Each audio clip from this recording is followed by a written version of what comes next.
అందరికీ నమస్కారం. నా పేరు doctor D Madhuri, MD Ayurveda general physician, consultant in మెడినైన్ హాస్పిటల్. ఈరోజు మనం అసిడిటీ గురించి తెలుసుకుందాం. యాక్చువల్లీ ఈ కాలంలో చూసుకుంటే ఎక్కువ చిన్న పిల్లల నుంచి పెద్దవాళ్ళ వరకు ఎవరిని కంప్లైంట్ ఎక్కువ ఉంటుందంటే ఎవరిలో చూసినా సరే ఎసిడిటీ కంప్లైంట్ అనేది ఎక్కువ ఉంటుంది. అంటే ఏం చెప్తుంటారు, కడుపులో మంటగా ఉంటుంది, పుల్లటి తేన్పులు వస్తున్నాయి, నోరంతా పుల్ల పుల్లగా చేదుగా ఉంటుంది, ఏం తిన్నా అరగట్లేదు, ఇలాంటి కంప్లైంట్స్ ఎక్కువ ఉంటున్నాయి. ఎందుకు ఈ కంప్లైంట్స్ ఎక్కువ వస్తున్నాయి అంటే కరెక్ట్ టైంలో ఫుడ్ తీసుకోకపోవడం వల్ల, తీసుకున్న ఆహారం కూడా హెవీగా డైజెస్ట్ అయ్యే ఫుడ్స్ తీసుకోవడం వల్ల, అట్లాగే ఇర్రెగ్యులర్గా తినడం వల్ల. అంటే మార్నింగ్ చేయాల్సిన బ్రేక్ఫాస్ట్ 11 o'clock 12 o'clockకి తినడము, అట్లాగే లంచ్ వచ్చేసి 3 o'clockకి అట్లా చేయడం, అట్లా ఇర్రెగ్యులర్ ఫుడ్ హ్యాబిట్స్ అనేవి తీసుకున్న వాళ్ళల్లో ఎక్కువ ఈ కంప్లైంట్స్ చూస్తాం. అట్లాగే ఫుడ్లో కూడా ఎక్కువ పుల్లటి పదార్థాలు, అలాగే మాంసాహారం ఎక్కువ తీసుకున్న వాళ్ళల్లో మసాలా ఫ్రైడ్ ఐటమ్స్ ఇలాంటివి ఎక్కువ తీసుకున్న వాళ్ళల్లో కూడా ఈ కంప్లైంట్స్ ఎక్కువ చూస్తుంటాం అనమాట. దీనికి అసలు ఎసిడిటీ అంటే మన బాడీలో ఏం జరుగుతుంది, మెయిన్గా నార్మల్గా చూసుకుంటే టైం టు టైం ఫుడ్ తీసుకున్న వాళ్ళలో ఎట్లా ఉంటుంది అంటే తీసుకున్న ఆహారము డైరెక్ట్గా నోటి నుంచి స్టమక్లోకి వెళ్ళిన వెంటనే అక్కడ మనకి ట్రిగ్గరింగ్ ఫ్యాక్టర్స్ వల్ల గ్యాస్ట్రిక్ యాసిడ్స్ అనేవి రిలీజ్ అవుతాయి. గ్యాస్ట్రిక్ యాసిడ్స్ రిలీజ్ అయ్యి తీసుకున్న ఆహారాన్ని అది డైజెస్ట్ చేస్తుంది అనమాట. బట్ ఈ కండిషన్లో ఏమవుతుంది అంటే లేట్గా ఫుడ్ తీసుకోవడం వల్ల ఆల్రెడీ అంటే స్టమక్లో గ్యాస్ట్రిక్ యాసిడ్స్ అనేవి రిలీజ్ అవుతాయి, ఎందుకంటే టైం టు టైం జరిగే ప్రాసెస్ అది. బట్ ఎప్పుడైతే గ్యాస్ట్రిక్ యాసిడ్స్ రిలీజ్ అయిపోతాయో బట్ ఫుడ్ ఇంటేక్ అనేది లేకపోవడం వల్ల లోపల యాసిడ్ సెక్రిషన్స్ ఎక్కువైపోయి స్టమక్ యొక్క లైనింగ్ లోపల మ్యూకస్ లైనింగ్ అని ఉంటుంది, ఆ లైనింగ్ అనేది దెబ్బతింటుంది. సో ఆ మ్యూకస్ లైనింగ్ అనేది ఈ యాసిడ్ సెక్రేషన్స్ ఎక్కువ అవడం వల్ల దాంట్లోపల ఇరిటేషన్ స్టార్ట్ అయ్యి ఈ యాసిడిటీ అనే కంప్లైంట్స్ స్టార్ట్ అవుతుంది అనమాట. సో అలాగే ఇంకొకటి ఏంటంటే ఫుడ్ ఓవర్గా తీసుకోవడం వల్ల కూడా, అంటే తీసుకున్న ఫుడ్ డైజెస్ట్ అవ్వకముందే మళ్ళీ ఇంకా ఫుడ్ తీసుకోవడం వల్ల ఏమవుతుందంటే ఓవర్ యాసిడ్ ప్రొడక్షన్ అనేది జరుగుతుంది. సో దీనివల్ల కూడా యాసిడిటీ కంప్లైంట్స్ వస్తూ ఉంటాయి అనమాట. ఇంకొకటి ఏంటంటే బ్రెయిన్, అంటే మెయిన్గా ఎక్కువ స్ట్రెస్ తీసుకున్న వాళ్ళల్లో, ఎక్కువ స్ట్రెస్ టెన్షన్స్ డిప్రెషన్కి గురైన వాళ్ళల్లో కామన్గా చూసే కంప్లైంట్ ఏంటంటే యాసిడిటీ వస్తుంది అనమాట. సో ఇది కూడా హార్మోనల్ ఎఫెక్ట్ వల్ల వస్తుంది. సో స్ట్రెస్ ఉన్న వాళ్ళలో ఎక్కువ కూడా మనం ఈ యాసిడిటీ కంప్లైంట్ చూస్తాము.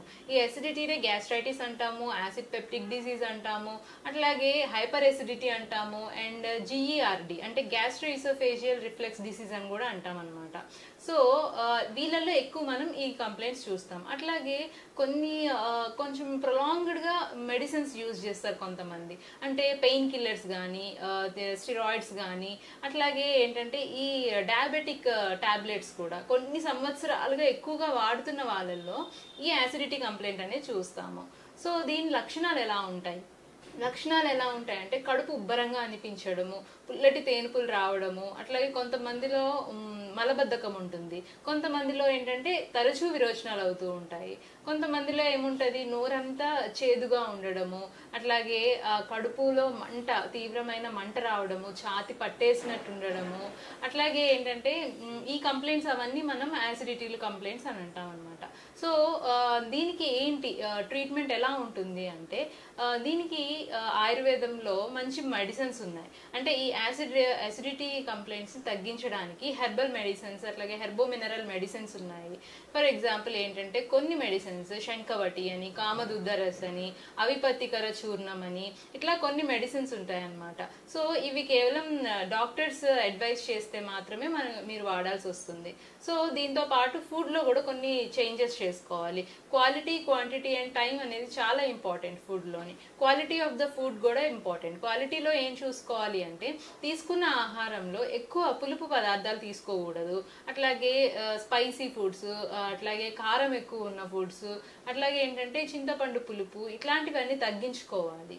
అండ్ క్వాంటిటీ ఏంటంటే తీసుకున్న ఆహారము ఇప్పుడు మనం తీసుకున్న ఫుడ్ ఏంటంటే ఇంకా కొంచెం తినగలము అన్న టైంలోనే స్టాప్ చేసుకోవడం మంచిది. ఎందుకంటే ఓవర్ లోడ్ ఎక్కువైపోయినా సరే మన డైజెస్టివ్ సిస్టమ్ అనేది దెబ్బతింటుంది. సో క్వాంటిటీ కూడా టైం టు టైం తీసుకోవాలి. అట్లాగే మార్నింగ్ బ్రేక్ఫాస్ట్ 8 o'clock కల్లా కంప్లీట్ చేసుకోవడం, మధ్యాహ్నం లంచ్ వచ్చేసి 1-1:30 కల్లా కంప్లీట్ అయిపోవాలి. అట్లాగే డిన్నర్ కూడా 8 లోపు చేసుకునేటట్టు చూసుకుంటే ఇదొక సిస్టమేటిక్ గా ఫాలో అవుతూ ఉంటే మనం యాసిడ్ సెక్రీషన్స్ ని ఓవర్ ప్రొడక్షన్ అవ్వకుండా చూసుకోగలం అన్నమాట. సో ఇలా కొన్ని డైట్స్ చేస్తూ ఉండు. అండ్ నైట్ వచ్చేసి కొన్ని రెమెడీస్ లైక్ ఏంటంటే నైట్ టైమ్ కొంచెం పడుకునే ముందు ఒక గ్లాస్ గోరువెచ్చని నీళ్ళు తాగడము, అట్లాగే పుదీనా ఎక్కువ తీసుకోవడము. అండ్ ఇంకొకటి ఏంటంటే బనానాస్, కొంచెం బాగా పండిన బనానాస్ తీసుకోవడం వల్ల అందులో పొటాషియం ఎక్కువ ఉంటుంది కాబట్టి అది అసిడిటీని తగ్గిస్తుంది. సో ఇలాంటి చిన్న చిన్న రెమెడీస్ ఫాలో అవుతూ అండ్ మెడిసిన్స్ సివియారిటీ ఎక్కువ ఉన్న కండిషన్లో ఏమవుతుంది అంటే ఈ పుల్లటి తేన్పులు అనేవి ఎక్కువ వస్తుంటాయి. సో దాన్ని బట్టి చూసుకోవచ్చు మనం సివియారిటీ కొంచెం ఎక్కువ ఉందని. ఈ కండిషన్స్లో తప్పనిసరిగా మెడిసిన్స్ అనేవి వాడాలన్నమాట. సో మెడిసిన్స్ వాడుతూ ఇట్లా కొన్ని డైటరీ చేంజెస్ చేస్తూ ఉంటే కనుక ఈ యాసిడిటీ కంప్లైంట్ని నెమ్మదిగా తగ్గించుకోవచ్చు. Thank you.